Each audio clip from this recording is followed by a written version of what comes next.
इसकी अनुदान की मांग पर चर्चा में मुझे अपना पक्ष रखने का जो अवसर प्रदान किया है उसके लिए आपको बहुत बहुत धन्यवाद देता हूं। सबसे पहले मैं आज आपके माध्यम से कहना चाहता हूं कि देश के यशस्वी प्रधानमंत्री आदरणीय नरेंद्र मोदी जी के नेतृत्व और रेल मंत्री आदरणीय अश्विनी वैष्णव जी के मार्गदर्शन में रेल मंत्रालय नित नई ऊंचाइयां प्राप्त कर रहा है और देश को एक माला में पिरोने का काम कर रहा है। मैं आपके माध्यम से अपनी ओर से और अपने संसदीय क्षेत्र जबलपुर की जनता की ओर से आदरणीय मोदी जी, आदरणीय अश्विनी वैष्णव जी का अभिनंदन एवं आभार करता हूं। मैं आज यहां पर जब अनुदान की मांग पर अपना पक्ष रखना चाहता हूं तो मैं कुछ आंकड़ों के साथ बात करना चाहता हूं। सभापति महोदय, मेरा ऐसा मानना है कि आंकड़े बताते हैं कि मोदी सरकार के अंतर्गत रिकॉर्ड पूंजीगत निवेश हमारे रेल मंत्रालय में किया गया। 2009 से लेकर 2014 के दौरान यूपीए की सरकार थी। इस अवधि में रेलवे के लिए केवल 45,900 करोड़ रुपए का पूंजीगत आवंटन किया गया और इसके विपरीत जब आदरणीय मोदी जी के नेतृत्व में एक प्रतिबद्ध सरकार बनी तो हम जानते हैं कि इस वित्त वर्ष 2026-27 के लिए रेलवे के लिए 2,93,030 करोड़ का कुल पूंजीगत व्यय निर्धारित किया गया, जो 2009-14 की अवधि की तुलना में 540% अधिक है सर।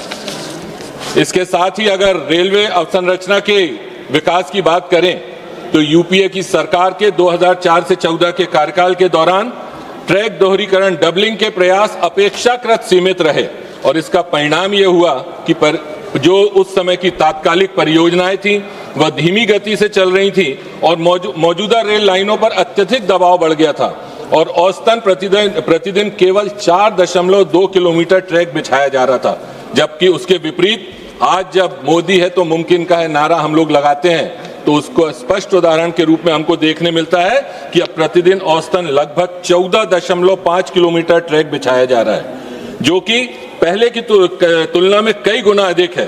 पिछले एक दशक में 31,000 किलोमीटर से अधिक रेलवे ट्रैक का निर्माण किया गया और वर्तमान में प्रत्येक वर्ष 5,000 किलोमीटर से अधिक नए ट्रैक जोड़े जा रहे हैं। इससे यात्रियों के माल परिवहन दोनों के लिए रेलवे की क्षमता में महत्वपूर्ण वृद्धि हो रही है। इसके साथ ही आदरणीय नरेंद्र मोदी जी के रेलवे आधुनिकीकरण के विजन की दिशा में एक महत्वपूर्ण कदम है। यात्री अनुभव को नया स्वरूप देने के लिए मोदी सरकार ने नागरिक को केंद्र में रखते हुए रेलवे सेवाओं को आधुनिक बनाने की दिशा में व्यापक सुधार किए। इस दृष्टि का सबसे बड़ा उदाहरण वंदे भारत ट्रेन की पहल है। साथी कृपया संक्षिप्त करें। बस अध्यक्ष सभापति महोदय, थोड़ा सा संरक्षण चाहता हूं आपका। दिसंबर 2025 तक 164 वंदे भारत ट्रेनें और देश के 274 से अधिक जिलों को जोड़ चुकी हैं, जो कि लाखों यात्रियों को तेज, सुरक्षित और अधिक आरामदायक यात्रा का अनुभव प्रदान करा रही हैं। अगर सुरक्षा की बात करें तो उदाहरण के लिए 2013 में 118 रेल दुर्घटनाएं दर्ज की गईं, जो सुरक्षा के लिहाज से काफी गंभीर चिंता का विषय था। इसके विपरीत मोदी सरकार ने रेलवे सुरक्षा को सर्वोच्च प्राथमिकता दी। परिणाम स्वरूप 2025-26 में दुर्घटनाओं की संख्या घटकर रिकॉर्ड न्यूनतम 11 रह गई है। साथ ही कवच जैसी उन्नत स्वदेशी सुरक्षा प्रणाली को लागू किया गया, जो ट्रेनों के बीच टक्कर को रोकने के लिए महत्वपूर्ण भूमिका निभाती है। बस अध्यक्ष महोदय, मेरी कुछ मांगे हैं जो आपके माध्यम से मैं रखना चाहता हूं, उसके बाद अपना विषय समाप्त करूंगा।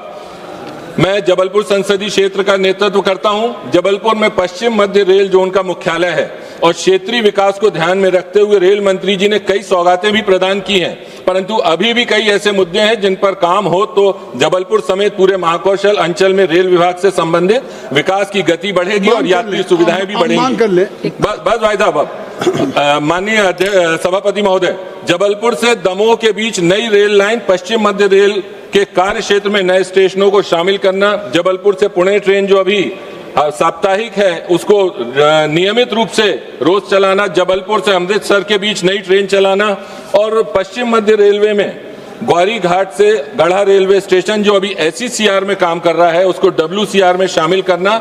और इसके साथ ही मनोज कुमार, मैं बस एक बात समाप्त कर रहा हूं, सभापति महोदय की धन्यवाद दे दूं हमारे यशस्वी रेल मंत्री जी, जिन्होंने अभी जबलपुर गोंदिया लाइन के दोहरीकरण के लिए बहुत धन्यवाद। 5,236 करोड़ रुपए आवंटित किए हैं। इसके लिए मैं माननीय मोदी जी